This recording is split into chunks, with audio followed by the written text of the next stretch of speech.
Hello, and welcome to World Civilizations 1. We are on Chapter 3, Early Africa and Egypt, and I'm your professor, Jennifer Haynes Hobson-Plattner. Thank you so much for joining us. So, Chapter 3 has a neat picture. Actually, I think that's the first PowerPoint picture as well. A neat picture of some Egyptian art. Agriculture was the foundation of Egypt's great wealth. Peasant farmers who made the land productive and built the system of channel irrigation were the overwhelming majority of the population. Here they can be seen winnowing grain. I believe that's one of our first PowerPoint pictures anyway. So let's switch over to PowerPoint and we'll do both at the same time. There we go. Here's the picture. Chapter Chronology, African Geography, Coastal Lowlands, Sahara Desert, Great Rivers, Atlantic Coast, Indian Ocean. So many different coastal, so many different climates.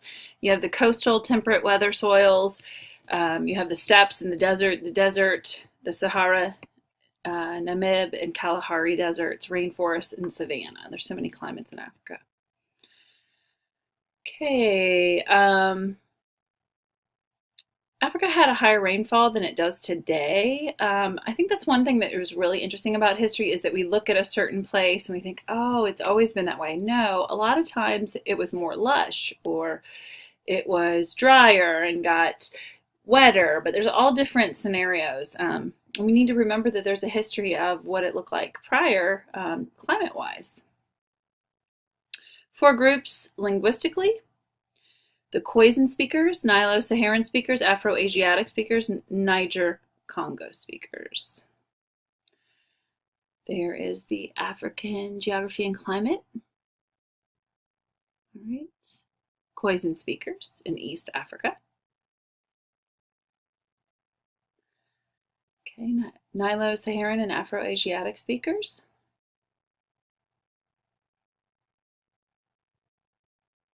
Niger-Congo speakers. They did palm wine, oil from palm, use things for textiles from the palm tree, cola, black-eyed peas, okra. Bantu expansion, Bantu speakers. Right. They used iron and they would breed cattle. Here's an interesting art piece. This rock art from Tassel N'Enger in the Central Sahara shows women and children tending cattle. The white ovals represent their huts. This indicates that cattle pastoralism originated in what is now the desert. Okay, civilizations of the Nile River. Afro-Asians migrated down the Nile River, settled as farmers along the floodplain. Okay. First villages appear. 3 rival states. The pharaoh unites. Okay. Egyptian peasants have relied on simple hand devices called shadoofs. There's a picture of a shadoof to move water from the Nile River and irrigate it. Like Mesopotamia, Egypt was dependent on river system.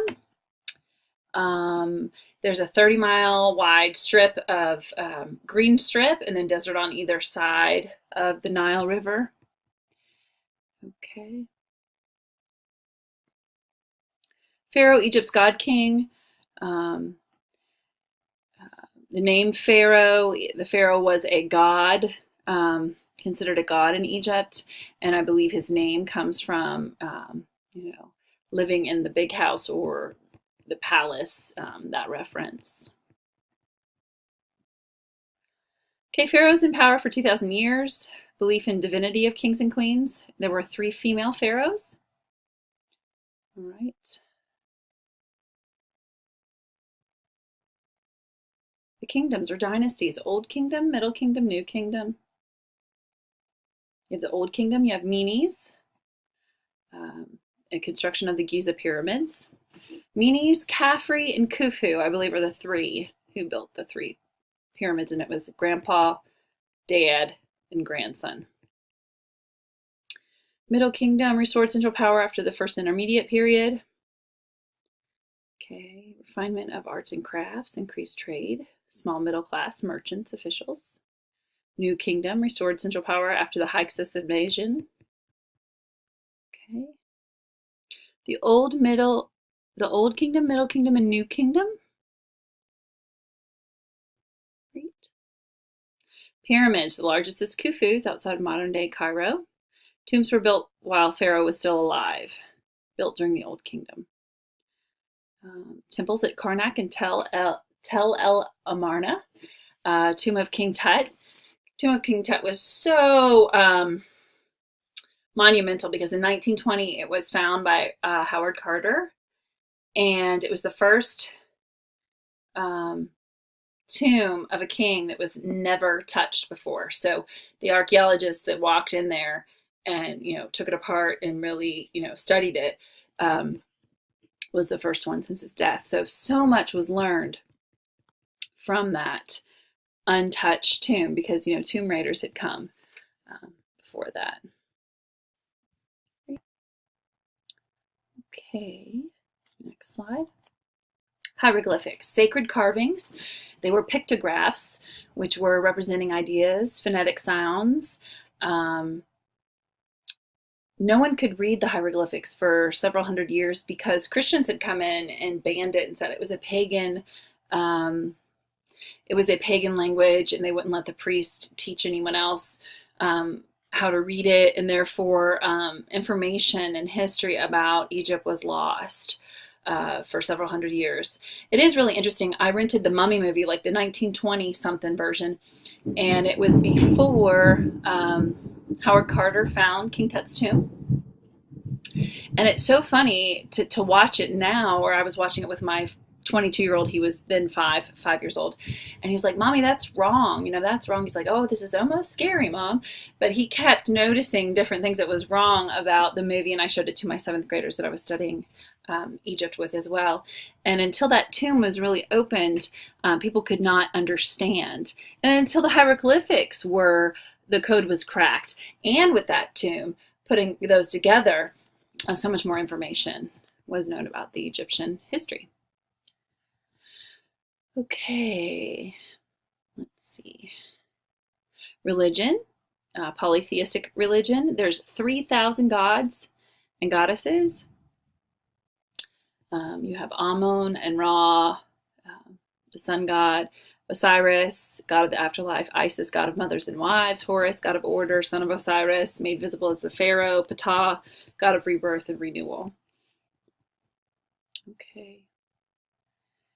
Gods reflected forces of nature. The gods in Egypt were interesting because they were half human and half animal, so they were kind of terrifying and in awe at the same time.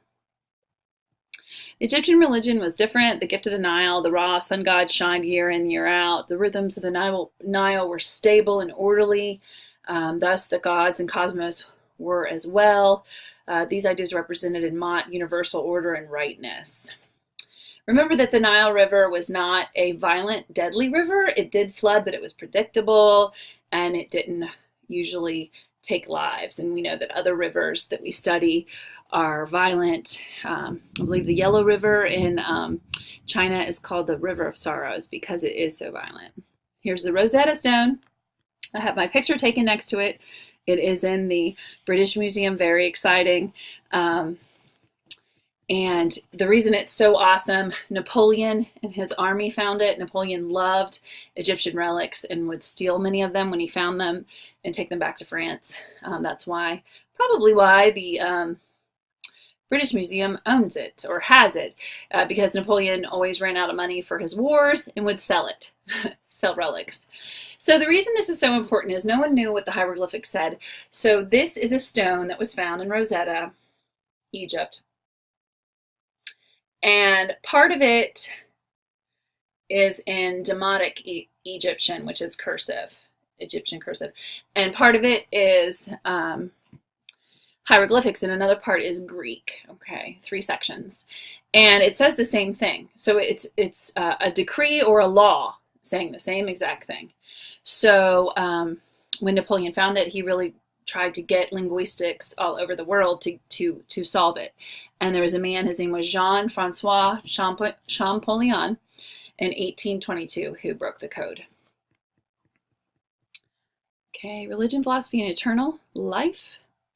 Attempt at monotheism.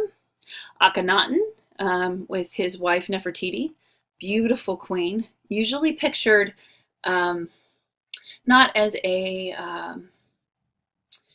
not so much, Nefertiti wasn't like a beautiful queen that was property. She usually was pictured alongside him, like as a partner ruling together.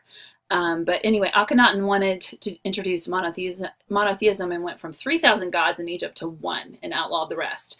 Made the priests very mad because different priests were for different gods and goddesses. Made the people very mad because surely you can find a god that you relate with out of 3,000. And besides, every single town had a different god that it leaned toward. So doing this monotheism was not popular at all, and they believed that he was poisoned. Death of King of Akhenaten brought return to the old faith under King Tut, and King Tut was only 18, but they restored it to the 3,000 gods again. This is an awesome picture. So this is what the afterworld looked like.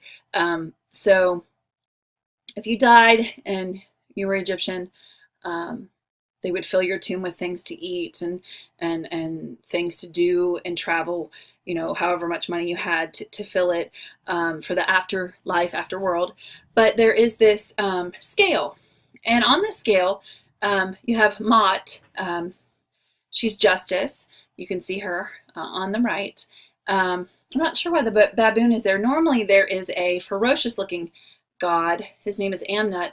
He has the head of a crocodile and the body of a hippo. So what they would do is they would put your heart on the scale with a feather of truth. And if your heart was good, then your heart would be lighter than the feather of truth, and it would go up and you would go into the afterworld and you would, you know, spend eternity on the other side of the Nile in a spiritual realm that was good.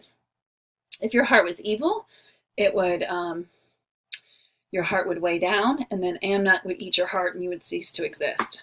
So really cool depiction of their afterworld. Trade and influence in trade and Egyptians' influence on Africa. They imported wood, sought ivory, gold, and slaves from Nubia. Nubia is present-day Ethiopia, and it was very, very rich in gold. Okay, trade routes with the Mediterranean, naval expeditions to the land of Punt. Kush, located in Nubia, had written language but built stone monuments, engaged in maritime trade, boating, sailing, influenced Egyptian culture and religion, became more African after 6th BCE. Meroe, major industrial center. In your book, it talks about how they began smelting iron. Important link between Africa and Arabia. Gold slaves, hides, spices, ebony, and ivory. And here is Kush and Meroe. Standing from 50 to 100 feet high, this roofless shrine and its surrounding pyramids are thought to be a part of a royal tomb complex in Kush and Meroe, in the last of the ancient capitals of the Kushites. Okay, so that is, I think, pretty much it. Let me just make sure. Oh, I wanted to mention Herodotus was the man and historian. He's often called the father of history. He was a tourist in ancient Africa, or I'm sorry, ancient Egypt, and he wrote all about their life and recorded that. Deserts, 55 to 65% of Africa are deserts. That is a lot. Okay. All right. Lake Victoria is a beautiful lake. Oh, Zimbabwe, maybe? Zambia. Huge African falls called Victoria Falls, and there's only 2 places in the world that there's a moonbow, and there's a moonbow on Cumberland Falls in Kentucky. Never seen it. Somehow a rainbow during the moonlight. And there's only one other place in the world that that happens, and that is Victoria Falls in Africa.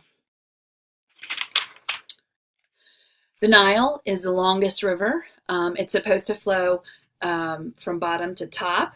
And I thought it was the only river that did that, but I believe the Licking River across the river from Ohio flows from bottom to top as well. All right. Gnomes are not the little bearded statues in your garden. Gnomes were administrative districts that the Pharaoh divided his kingdom into. And I'm trying to think if there's anything else.